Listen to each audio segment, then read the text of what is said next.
Space में हम इस धरती तक सीमित नहीं है। हम वो पहली संस्कृति हैं जिसने तारों की भाषा दुनिया को सिखाई, जिसने नक्षत्रों को संज्ञा दी, जिसने आकाश से गंगा निकाली और जिसने सागर पर सेतु बनाया। मैं तो यह भी पूछना चाहता हूं मेरे भाई, जिन लोगों को लगता हो कि यह कल्पना है, वैसे तो वो आपके अज्ञान के कारण कल्पना लगती, जैसे बहुत सी चीजें विज्ञान की आज से 100-150 साल पहले कल्पना लगती थी, पर उनसे पूछ लो कि भाई ऐसी कल्पना भी तुम क्यों नहीं कर पाए। उसके लिए भी तो इतनी विराट दृष्टि चाहिए कि आप आकाश गंगा तक सोच सकें। तो इससे आप समझिए कि स्पेस में हमारा विस्तार कहां तक था। अब टाइम पे आइए, अभी 2 महीने पहले हम लोगों ने अपना नववर्ष मनाया, तो अभी क्या चल रहा है, ईस्वी संवत 2021। तो किसी का 2021 चल रहा है, किसी का 1400 से चल रहा है। हमारा वैसे टेक्निकली ही सबसे पुराना है 2071, उससे पहले 5100 से अधिक युधिष्ठिर संवत, और हमारा सबसे पुराना संवत क्या है, ब्रह्म संवत, जो 1,97,40,28,000 कुछ 100, मुझे एग्जैक्ट फिगर नहीं याद है, वहां तक 1.97 बिलियन ईयर्स। बाकी दुनिया में कोई भी सभ्यता 1000 से ऊपर नहीं जा पाई। किसी संस्कृति में कहा गया 14,000 साल पहले दुनिया बनी, किसी ने कहा 7,000 साल पहले दुनिया बनी, किसी ने कहा 30,000 साल पहले दुनिया बनी। कोई 1 लाख तक भी नहीं पहुंचा और हम 1.97 बिलियन तक पहुंचे। और इसकी प्रामाणिकता क्या है, इसकी वैज्ञानिकता क्या है, इसका प्रमाण देता है दुनिया का सबसे बड़ा कॉस्मोलॉजिस्ट कार्ल सेगन। और ये कार्ल सेगन कोई छोटा मोटा आदमी नहीं था। आप में से जो लोग विज्ञान में रुचि रखते होंगे उनको पता होगा कि first man made object which has gone beyond solar system, सौर मंडल के परे जाने वाला पहला मानव निर्मित उपग्रह वॉयेजर है, जो 1978 में छोड़ा गया था।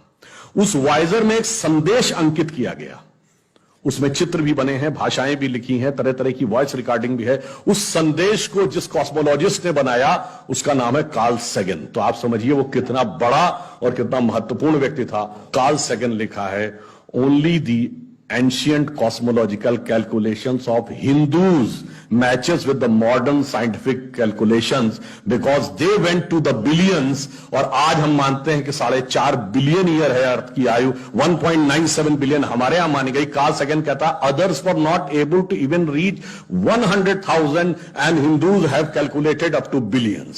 तो अब ये एक वैज्ञानिक कह रहा है कि हमारा टाइम में कितना लंबा व्याप है और स्पेस में कितना लंबा व्याप है। तो आपको यह समझना चाहिए कि जिसे हम सांस्कृतिक राष्ट्रवाद कहते हैं वो कितना गहरा और गंभीर है। अब मैं आपसे कभी पूछूं कि दुनिया में सभी धर्म संस्कृतियां दावा करती हैं कि हमारे पास बिल्कुल अलग विचार है, हमने बड़ा अच्छा विचार दिया है। अगर हम आपसे पूछें कि हमारी संस्कृति में ऐसा क्या है जो दूसरे में नहीं है, बहुत से लोग कहेंगे साहब उसमें बड़ा सदाचरण की बात कही गई, नैतिकता की बात कही गई। तो लोग कहेंगे ठीक है भाई, दूसरी जगह भी कही गई, शायद कोई फॉलो करता है या नहीं करता। पर मैं अगर आपसे पूछूं कि वो चीज बताइए जो हमारे यहां लिखी और दूसरी जगह लिखी ही नहीं, वो क्या है? आप सबने नाम सुना होगा, Vedic mathematics. Have you ever heard of mathematics as a part of religious text? ये सिर्फ हमारे यहां है। गणित धार्मिक पुस्तक का हिस्सा है। Ayurveda medical science, it is globally accepted as a structured medical science, by name itself is a part of Vedas। Medical science धर्म ग्रंथ का हिस्सा हो, गणित धर्म ग्रंथ का हिस्सा हो, ये दुनिया में कहीं नहीं। बाकी जगह विज्ञान और गणित का धर्म से संघर्ष है, हमारे यहां वो धर्म ग्रंथ से उद्भूत हो रहे हैं। ये फंडामेंटल डिफरेंस है हमारे और उनके बीच में। और इतना ही नहीं, मैं कभी आपसे, आप लोगों ने ध्यान दिया हो अगर गणित की जो खोज है, वैसे तो बहुत सारी चीजें थी जो अंग्रेजों के आने के बाद छुपा दी गई, क्वाड्रेटिक इक्वेशन हो, अलजेब्रा हो, ट्रिग्नोमेट्री हो, ये सारी चीजें। मगर एक ऐसी चीज है जो कमोबेश सभी लोग मानते हैं, चलो ये तो मान ही लेते हैं कि भारत ने दिया। वो क्या था? शून्य। अब कहा जाता शून्य किसने दिया? आर्यभट्ट ने खोजा। अरे भाई आर्यभट्ट ने खोजा नहीं, आर्यभट्ट की किताब में पहली बार तुमको लिखा हुआ मिला। अगर आर्यभट्ट ने शून्य खोजा तो बौद्ध मत में शून्यवाद का सिद्धांत कहां से आया? वो तो आर्यभट्ट से पहले के थे। और ये बताइए कौरवों की 18 अक्षौणी सेना से लेके भगवान राम की जन्म कुंडली बन रही थी, वो बगैर शून्य के बन रही थी। वास्तविकता यह है कि शून्य वेदों से निकला और वो इस बात को स्वीकार करने को तैयार नहीं होते थे कि धर्म ग्रंथ से निकलता है। इसलिए उनको छटपटाहट थी, इसलिए वो कहने का प्रयास करते हैं किसी और ने निकाला था। और समस्या क्या है, हमारे यहां तो भगवान राम की जो कुंडली निकली है वो जब नासा के प्लैनेटोरियम सॉफ्टवेयर में डाली गई तो 7114 समथिंग बीसी की डेट निकल आई। अब बताइए, वैसे तो मैं नहीं मानता कि वो डेट सही है, उसके अंदर नक्षत्रों का कैलकुलेशन किया जाए तो बहुत पीछे आएगा, परंतु बताइए उन लोगों ने हमको समझा दिया कि हम अवैज्ञानिक हैं और हम अंधविश्वासी हैं, जिनमें किसी एक के यहां लिखा है कि धरती चपटी है और एक के में लिखा धरती के चारों तरफ सूरज घूमता है।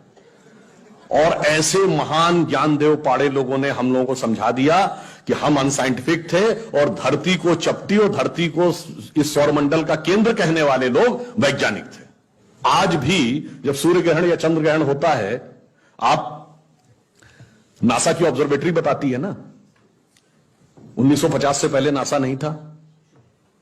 आप जाके पूछिए, गांव में कोने में बैठे हुए किसी पंडित से कहिए, पंडित जी पंचांग में देख के बताओ सूर्य ग्रहण कब है, और जो वो हमारा पंचांग बताता है और जो नासा की ऑब्जर्वेटरी बताती है, कभी उसमें दिन तो छोड़िए घंटे और मिनट का भी अंतर देखा है?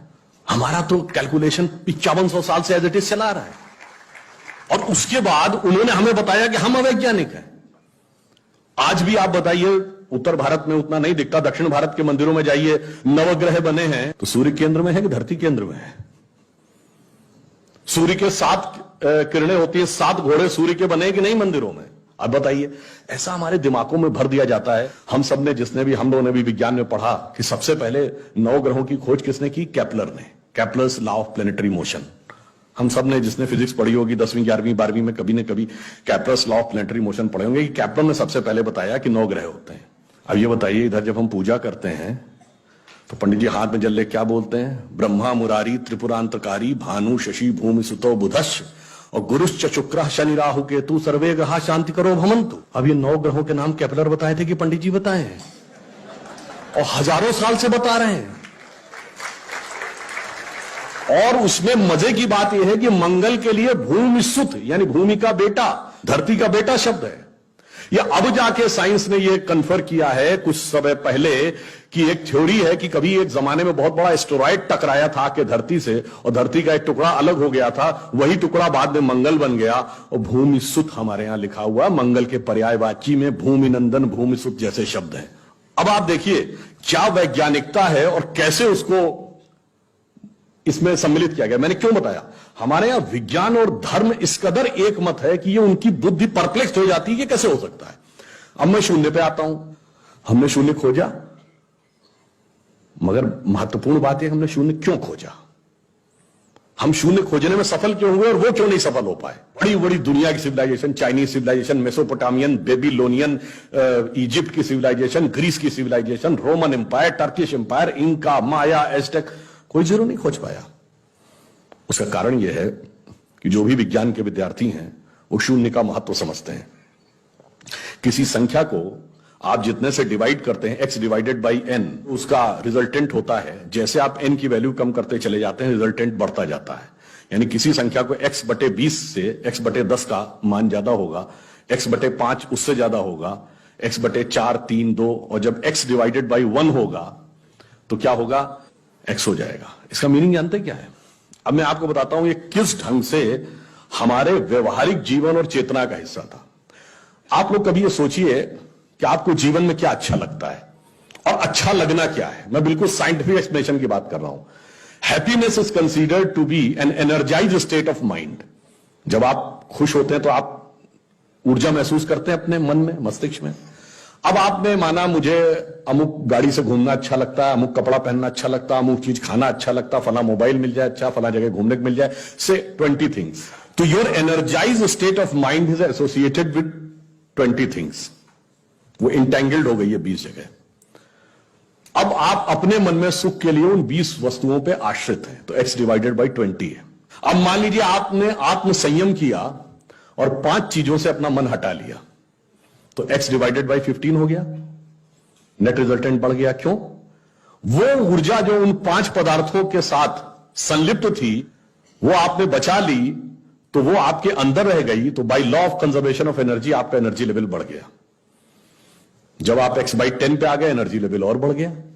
और संयम किया, 5 चीजों पे आ गए, एनर्जी लेवल और बढ़ गया। अब इसके आगे की यात्रा जो 5 चीजें हैं, उसके आगे की यात्रा x/5 के ऊपर की यात्रा थोड़ी कठिन चुनौतीपूर्ण है, यह सिर्फ सन्यासी कर पाते हैं। 5 चीजें क्या हैं? भोजन, वस्त्र, आवास, श्वास और ईगो, अस्तित्व। तो सबसे पहले क्या छोड़ते हैं? आवास। कहते हैं ना कि करतल भिक्षा तरतल वास। अब सन्यासी का कोई घर नहीं होता, तो x/4 हो गया, independent of house, no need. फिर क्या आता है? वस्त्र छोड़ते हैं, नागा साधु या दिगंबर जैन। अब चेतना उस अवस्था तक पहुंच गई जहां दिशा ही आपको अपना वस्त्र नजर आने लगती है, x/3 हो गया। अब भोजन, अब कॉन्शियसनेस उस लेवल पे पहुंचती है जहां पर उसको ऊर्जा लेने के लिए पदार्थ की जरूरत नहीं है, वो सीधे कॉस्मिक एंगल से एनर्जी ले सकती है। जैसे आपने सुना होगा, बहुत से ऐसे महात्मा होते हैं महीनों महीनों तक नहीं खाते। वो एक स्टेज आती है जब आप उस अवस्था में पहुंच जाते हैं कि आप सीधे कॉस्मिक एनर्जी को ग्रहण करने की स्थिति में आ जाते हैं, आपको मटेरियल एनर्जी की जरूरत नहीं। तो x/2 हो गया। अब है श्वास एंड योर एग्जिस्टेंस। जब तक मेरी सांस चल रही है तब तक मैं हूं, पर जिस क्षण आप श्वास को भी नियंत्रण करने की क्षमता प्राप्त कर लेते हैं, your consciousness become independent of your breathing. मैं चाहूंगा तो मेरी सांस चलेगी, जब नहीं चाहूंगा तो सांस नहीं चलेगी, फिर चाहूंगा तो सांस चलने लगेगी। यह अवस्था होती है समाधि की अवस्था। तो आप x/1, तो x/1 is equal to x। अब आपने आत्म स्वरूप का साक्षात्कार कर लिया, परंतु एक चीज रह गई, मेरा एग्जिस्टेंस, मैं एक एंटिटी हूं, मैं एक व्यक्ति हूं, मैं एक पुरुष हूं, मेरा नाम है, वो तो है ना। जिस क्षण आप अपने कॉन्शियसनेस को अपने एग्जिस्टेंस से इंडिपेंडेंट कर लेते हैं, तो n की वैल्यू क्या हो गई? 0। तो x/0 is equal to infinity. तो अनंत की यात्रा शून्य से होकर जाती है, और हम अनंत खोज रहे थे, इसलिए हम शून्य को खोजने में सफल हुए। यह मूल कारण है कि हम भारतीय शून्य को क्यों खोज पाए।